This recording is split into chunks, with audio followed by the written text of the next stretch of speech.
Hello viewers, this is Madan from Car Control Driving Academy, training in our car and own car in Chennai at a doorstep.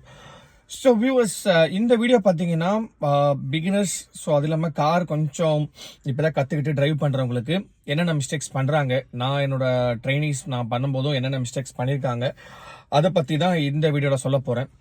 So ஒரு பிகினர்னு வரும்போதே பார்த்தீங்கன்னா நான் training கொடுக்கும்போதும் நிறைய mistakes பண்ணுறாங்க. அது எப்படின்னா ஒரு பிளைண்ட் மிஸ்டேக்ஸ் இல்லாமல் அந்த ஃபியர் எப்படி இருக்குது, அந்த ஃபியரை வச்சு அவங்க என்னெல்லாம் மிஸ்டேக்ஸ் பண்ணுறாங்க. ஸோ ஒரு 5 to 6 கீ பாயிண்ட்ஸ் வந்து நான் இதில் சொல்ல போகிறேன்.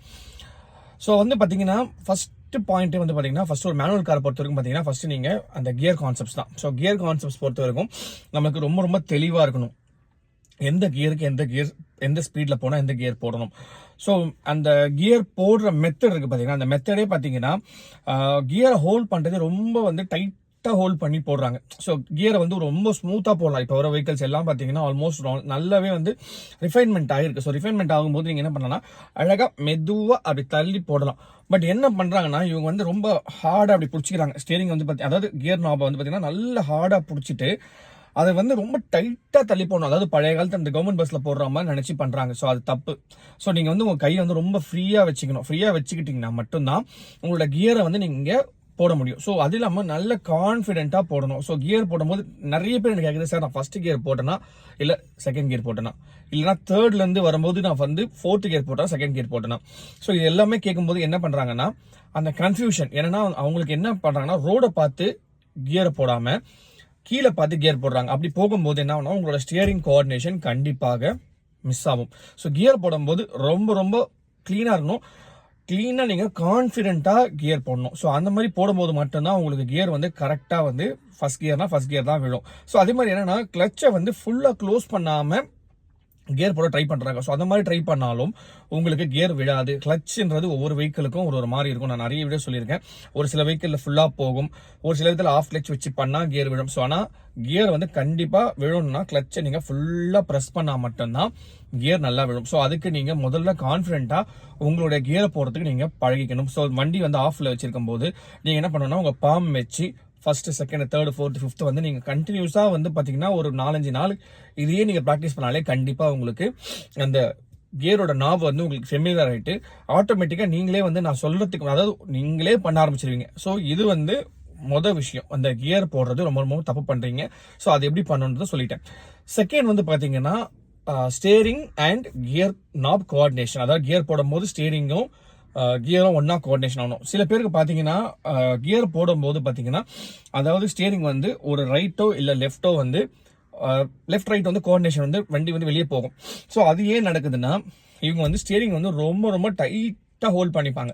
ஸோ டைட்டாக ஹோல்ட் பண்ணும்போது என்ன ஆகுதுன்னா ஆட்டோமேட்டிக்காக உங்களோட கான்சன்ட்ரேஷன் என்ன பண்ணுதுன்னா ஸ்டியரிங்கை நான் விட்டுறக்கூடாது, ஸ்டியரிங் வந்து வெஹிக்கல் வந்து எங்கன்னா போய் தட்டிடக்கூடாதுன்ற அந்த மைண்ட் ஃபோக்கஸில் இருக்காங்களே தவிர கியரை வந்து பார்த்தீங்கன்னா விட்டுறாங்க. ஸோ அந்த மாதிரி கியர் விடும்போது என்ன ஆகுதுன்னா அந்த ஒரு பாயிண்ட்ல வந்து செகண்ட் கியர் தேர்ட் கியர் போட வேண்டிய இடத்துல இவங்க ரொம்ப ஸ்லோ டவுன் பண்ணிடுறாங்க. ஸ்லோ டவுன் பண்ணும்போது ஆட்டோமேட்டிக்காக என்ன ஆயிடுதுன்னா அவங்களுக்கு செகண்ட் கியர் போட்டுட்டு திருப்பி வந்து அன்மேட்ச் ஆயிடுது. அந்த ஸ்பீடும் அந்த கியரும் அன்மேட்ச் ஆயிடுது. ஸோ ஸ்டியரிங்கை வந்து ரொம்ப ரொம்ப ரொம்ப ஃப்ரீயாக ஹேண்டில் பண்ணுங்க, ஃப்ரீயாக படிங்க, டைட்டாக ஹோல்ட் பண்ணாதீங்க.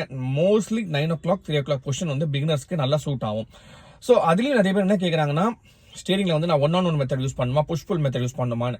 ஸோ 1-on-1 மெத்தட்ன்றது சில இடத்துக்கு யூஸ் ஆகும், புஷ்புல் மெத்தட்ன்றது சில இடத்துக்கு யூஸ் ஆகும். ஸோ 1-on-1 மெத்தட்ன்றது இப்போ ஒரு வெஹிக்கிள் வந்து பக்கத்தில் நிற்கிது, ஆப்போசிட்டில் நிற்கிது அப்படின்னா நான் வந்து ஸ்டேரிங்கை ஃபுல்லாக திருப்பிட்டு கிளச் விடணுமா இல்லை வந்து கிளச் விட்டுட்டே நான் வந்து திருப்பணுமா. ஸோ இது எப்படின்னா இப்போ ஒரு பைக்கோ இல்லை ஒரு சைக்கிளோ ஓட்டுறீங்கன்னா ஒரு ஹேண்டில் பார் அப்படி பிடிச்சி நீங்கள் திருப்பும் போது ஒரே ஸ்டேஷனில் திருப்பலாம், இல்லைனா அப்படியே ஆட்டிக்கிட்டே திருப்பலாம். ஸோ இது எப்படின்னா காருமே அதே மெத்தட் தான். ஸோ நீங்கள் வந்து ஒரு ஸ்ட்ரெச்சில் திருப்பணும்னா அந்த ஸ்பேஸ் கிடைக்கணும். இப்போ ஃபார் எக்ஸாம்பிள் ஒரு வெஹிக்கிள் நிற்கிது, ஒரு 2 meter டிஸ்டன்ஸ் நிற்கிது அப்படின்னா உங்களோட vehicle full bonnet right and left bonnet ஃபுல்லாக கட் ஆகி வெளியே வந்தால் தான் அந்த வெஹிக்கிள் ஸ்க்ராட்ச் ஆகாம போவீங்க. ஸோ அந்த மாதிரி நீங்கள் டிசைட் பண்ணிக்கணும். இப்போ எனக்கு ஸ்பேஸ் நிறைய இருக்குன்னா நான் மூவ்மெண்ட்லேயே கட் பண்ணலாம். ஸோ அதுலேயுமே நான் 1-on-1 மெத்தட்ன்ற போது டக்கு டக்கு டக்குன்னு திருப்பிக்கலாம். ஸோ புஷ்புல்ன்றது எல்லா இடத்துலையும் யூஸ் ஆகுது. புஷ்புல்ன்றது எப்படின்னா உங்களுக்கு ஸ்பேஸ் நிறைய இருக்கு ஆனால் என்னால் திருப்ப முடியும். ஸோ 1-on-1 மெத்தட்ன்றது ஸ்பேஸ் கம்மியாக இருக்கு, நான் டக்கு டக்கு டக்கு டக்குன்னு திருப்ப முடியும். ஸோ இது வந்து கண்டிப்பாக நீங்கள் ஒரு இடத்துக்கு கண்டிப்பாக மாறும். ஸோ புஷ்புல் 1-on-1 மெத்தடுக்கு நிறைய டிஃபரன்ஸ் கண்டிப்பாக இருக்கு.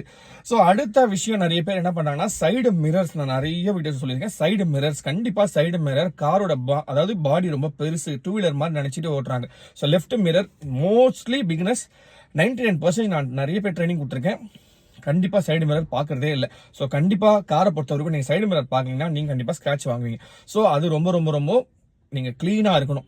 ஸோ அதே மாதிரி என்னன்னா இன்னொரு விஷயம், பைக் ஓட்டுறவங்க காருக்கு வரும்போது என்ன நினைச்சுக்கிறாங்கன்னா அந்த ஸ்டியரிங்ல தான் நீங்க வந்து வண்டியை ஓட்ட முடியும்னு நினைச்சுக்கிறாங்க. ஸோ ஸ்டியரிங் கிடையாது, உங்களோட காலும் உங்களோட கையும் ஒன்னா கோஆர்டினேஷன் நடக்கணும். ஸ்டியரிங் எவ்வளவு திருப்புறீங்களோ அவ்வளவுதான் கிளச் விடணும். ஃபார் எக்ஸாம்பிள் யூ டர்ன் அடிக்கிறாங்கன்னா முதல்ல திருப்பி வச்சுக்கிறாங்க. ஸோ அப்படி கிடையாது, திருப்பும் போதே உங்க கால் வந்து கரெக்டா மேட்ச் ஆகி வெளியே வரணும். ஸோ இதுவும் அதுவும் ஒன்னா கோஆர்டினேட் ஆனா மட்டும்தான் உங்களோட டேர்ன் வந்து கரெக்டா டேர்ன் அடிக்கும். ஏன்னா கார் வந்து ஒரு இடத்துல டேர்ன் பண்ணும்போது ஒரு சில இடத்துல ஃபுல் டேர்ன் அடிச்சு திருப்புற மாதிரி இருக்கும். ஒரு சில இடத்துல வந்து பாத்தீங்கன்னா நீங்க லைட்டா டேர்ன் பண்ணி எடுக்கிற மாதிரி இருக்கும். ஸோ அது எல்லாமே பாத்தீங்கன்னா ஒரு ஒரு சுச்சுவேஷனுக்கு ஏற்ற மாதிரி உங்களுடைய டேர்னிங் ரேடியஸ் கண்டிப்பா மாறும். ஸோ இது வந்து நீங்க புரிஞ்சுக்கணும். உங்களோட அதாவது எப்படின்னா என் காலும் என் கையும் ஒன்னா கோஆர்டினேட் ஆகணும், அப்படின்னா மட்டும்தான் என்னால வந்து டேர்ன் பண்ண முடியும். அதை சின்ன டர்னா சின்ன டர்ன், பெரிய டர்னா அதே மாதிரி லெஃப்ட் எப்பயுமே க்ளோஸ் லெஃப்ட், ரைட் எப்பயுமே வைட் ரைட். இதை நிறைய வீடியோஸ் நான் சொல்லியிருக்கேன். லெஃப்ட் எப்பயுமே நீங்க அணைச்சி திருப்பலாம், ரைட் என்னும் போது நல்லா வைடா போய் கட் பண்ணணும். அப்பதான் ஆப்போசிட்ல ஒரு வெஹிக்கிளுக்கு ஸ்பேஸ் கிடைக்கும். இன்னொன்னு நேரோ ஸ்ட்ரீட்ஸ்ல போகும்போது என்ன பண்றாங்கன்னா ஸ்டியரிங் டைட்டா ஹோல்ட் பண்ணிட்டு அப்படியே வந்து வண்டி என்ன பண்றாங்கன்னா ரொம்ப பேனிக் ஆயிடுறாங்க. அதாவது ஒரு நார்மலான ஸ்ட்ரெயிட் ரோட்ஸ்ல ஓட்டும் போது ஸ்டியரிங் வந்து ஸ்மூத்தா பிடிச்சிக்கும் போது நேரோ ஸ்ட்ரீட்ஸ் வரும்போது கிளச்சையும் பிரேக்கையும் ஹேண்டில் பண்ணி அந்த ஸ்டியரிங் கோஆர்டினேஷன் வந்து கண்டிப்பா மிஸ் ஆகுது. ஸோ அதுக்கு நீங்க முதல்ல ஃபிக்ஸ் பண்ண வேண்டியது உங்களோட கோஆர்டினேஷன். காலோட கிளச்சையும் ஹாஃப் கிளச் வச்சு நான் பைட்டிங் பண்ணி வச்சு பிரேக்கையும் பிரேக்கிங் கிளச் வச்சு நான் பேலன்ஸ் பண்ணுவேன்னு சொல்லிட்டு அதை நீங்க கண்டிப்பா நீங்க புரிஞ்சுக்கணும். புரிஞ்சுக்கிட்டா மட்டும்தான் உங்களுக்கு அந்த கோஆர்டினேஷன் ஒன்னா நடக்கும். ஸோ லாஸ்ட் பாயிண்ட் வந்து பாத்தீங்கன்னா நான் ஆல்மோஸ்ட் எல்லாமே சொல்லிட்டேன். உங்களுக்கு clutch method, steering control, side mirrors, உங்களோட ஸ்டியரிங் எப்படி திருப்பணும் எல்லாமே ஒரு 4-5 பாயிண்ட் சொல்லிட்டேன். இப்ப லாஸ்ட் வந்து பாத்தீங்கன்னா நிறைய பேர் கேட்கறது ஒவ்வொருத்தரோட கம்பேர் பண்றாங்க. எப்படின்னா இப்ப நான் ஓரளவுக்கு நான் ஓட்டுறேன் அப்படின்னா இன்னொருத்தங்கிட்ட கம்பேர் பண்ணும்போது அவங்க சீக்கிரமா கத்துக்கிட்டாங்க, அவங்க சீக்கிரமா கத்துக்கும் போது என்னால ஏன் முடியல, அந்த மாதிரி கம்பேர் பண்ணாதீங்க. இப்ப நான் வந்து நான் இன்னைக்கு நான் ஒரு கிளாஸ் நான் இன்னைக்கு நல்லா பண்ணிட்டேன் அப்படின்னா இன்னைக்கு தப்பு பண்றேன், நாளைக்கு நான் அந்த தப்பை நான் பண்ணக்கூடாது, அந்த மைண்ட் தாட்ல இருங்க. இன்னைக்கு விட நாளைக்கு நான் பெட்டரா கொடுக்க முடியும். இப்ப வண்டி வந்து பிகினர்ஸ் பார்த்தா நிறைய இடத்துல ஆஃப் பண்ணுவாங்க. ஸோ இன்னைக்கு நான் ஆஃப் பண்ணிட்டேன்னா நாளைக்கு நான் ஆஃப் பண்ண கூடாது. ஸ்டியரிங் நான் தப்பா திருப்பிட்டேன், நாளைக்கு தப்பா திருப்பக்கூடாது. அதுக்காக வந்து என்னோட அண்ணன் நல்லா ஓட்டாரு, எங்க அப்பா நல்லா ஓட்டிட்டாரு, என்னோட சித்தப்பா பையன் நல்லா ஓட்டிட்டாரு, அந்த மாதிரி கான்செப்ட் அவங்களோட கம்பேர் பண்ணாது. அவங்க ஓட்டினாலும் ஓட்டிட்டு போட்டோம். ஏன்னா அவங்களோட கேப்பபிலிட்டின்னு ஒன்று இருக்கு, நம்மளோட கேப்பபிலிட்டி. நம்ம ஒரு 10 நாள்ல கத்துக்கணும்னா அவங்க ஒரு 5 நாள் கத்துக்கிறாங்கன்னா அவங்களோட பொட்டன்ஷியல் வேற, ஒருத்தங்களுக்கும் மாறும். ஸோ எல்லாருக்குமே பாத்தீங்கன்னா ஒரே அறிவு ஒரே மாதிரி நம்ம கிட்ட நம்மளோட கை விரலே ஒரே மாதிரி இல்லை. ஸோ கம்பேர் பண்ணாதீங்க. ஸோ கம்பேரிசன் பண்ணீங்கன்னா கண்டிப்பா நீங்க வந்து ஸ்லோ டவுன் ஆயிடுவீங்க. அவங்க சொல்லிட்டாங்க இவங்க சொல்லிட்டு தயவு செய்து கம்பேர் பண்ணாதீங்க. ஒவ்வொருத்தங்களுக்கு டிரைவிங்ன்றது ஒரு கண்டிப்பா ஒரு ஸ்கில் செட்டுங்க. அது வந்து ஒரு எப்படி சொன்னா மேத்தமெட்டிக்ஸ் மாதிரி தான். நீங்க வந்து மக்கப் பண்ணிலாம் பண்ண முடியாது. ஸோ உங்களோட கான்செப்ட் புரியணும், உங்களோட பிரெயின் அடாப்ட் பண்ணிக்கணும், உங்களோட டிரைவிங் டெக்னிக் மாறணும். ஸோ இது எல்லாமே சேர்ந்தது தான் டிரைவிங். ஸோ இதை வந்து நீங்க நல்லா புரிஞ்சுக்கோங்க. நான் சொன்ன இந்த விஷயங்கள் எல்லாம் ப்ராக்டிஸ் பண்ணுங்க. வேற ஏதாவது உங்களுக்கு இப்ப நம்ம ஆல்மோஸ்ட் எல்லாமே சொல்லியிருக்கேன், கமெண்ட் பண்ணுங்க. எனக்கு இதுல கண்டிப்பா வரல, எனக்கு இதை நீங்க வீடியோவா கண்டென்ட் பண்ணி போடுங்க அப்படின்னு சொன்னா நான் கண்டிப்பா நான் போடுறேன். ஸோ இந்த வீடியோஸை ஷேர் பண்ணுங்க, சப்ஸ்கிரைப் பண்ணுங்க, உங்க ஃப்ரெண்ட்ஸ்க்குலாம் ஷேர் பண்ணுங்க. ஸோ தட் நான் போடுற வீடியோஸ் வந்து உங்களுக்கு ரீச் அவுட் ஆயிருக்கும். Once again signing off from car control driving academy. This is Madan. Thank you so much viewers. Thank you.